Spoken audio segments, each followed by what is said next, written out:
হাসপাতালে নিয়েছি, আজকে আমাদের এই রাজপথে ব্যানার নিয়ে আন্দোলন করতে হচ্ছে অধিকারের জন্য।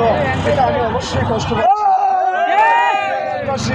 আমরা আপনাদের কাছে অনুরোধ করছি, আমাদেরকে আন্দোলনমুখী করবেন না। আমরা রাজপথে সংঘর্ষ করি, কোনো ধরনের প্রতিবন্ধকতা তৈরি করে এই দেশবাসীর কোনো কষ্ট সাধন করি, এগুলো আমরা চাইব না।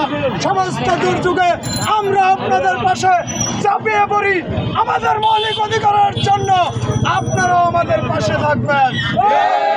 সমস্ত চালকেরা ঐক্যবদ্ধ হয়ে 3 চাকার অধিকার আদায় করার জন্য আগামীতে নতুন কর্মসূচি ঘোষণা করা হবে। কর্মসূচি বাস্তবায়ন করার জন্য একে অন্যের সাথে পরামর্শ করবেন। আমরা কোনো সংঘর্ষ চাইব না, আমরা চাইব আমাদের মৌলিক অধিকার। আমরা এদেশের নাগরিক, আমরা এদেশের খাটেখাওয়া শ্রমিক। আমাদের অধিকারের জন্য যদি আন্দোলন করতে হয়, আমরা উন্নয়ন কোথায় যায় এটাই আমরা দেশবাসীর কাছে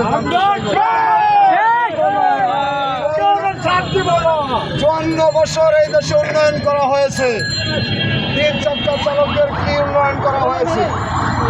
এই একটি অটো 3 চাকার চালকদের ধরিয়ে দিয়ে গত 13 বছর স্বৈরাচার হাসিনা সরকার আমাদেরকে ডাম্পিংয়ের রেকর্ড দিলেন নাটক সাজিয়ে আমাদের পরিবারকে সর্বশান্ত করে দিয়েছে।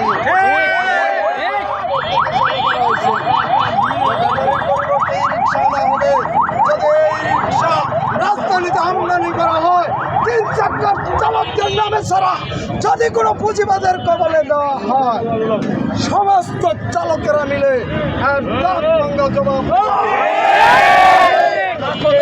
আবিষ্কার করেনি। 54 বছরে আমাদের কোনো পরিবর্তন হয়নি।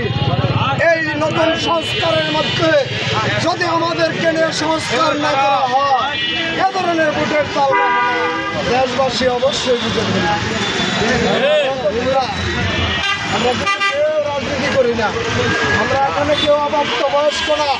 প্রিয় দেশবাসী, আমরা ভোটার, আমাদের স্ত্রীগণ ভোটার, আমাদের ছেলে মেয়ে ভোটার। যদি এবার ভোটের রাজনীতি প্রতিষ্ঠা হয়, অবশ্যই আমাদের মৌলিক অধিকার প্রতিষ্ঠা হইবে।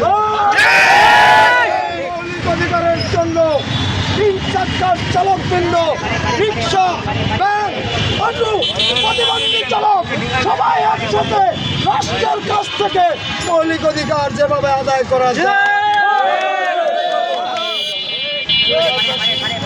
বক্তব্য আর করবো না।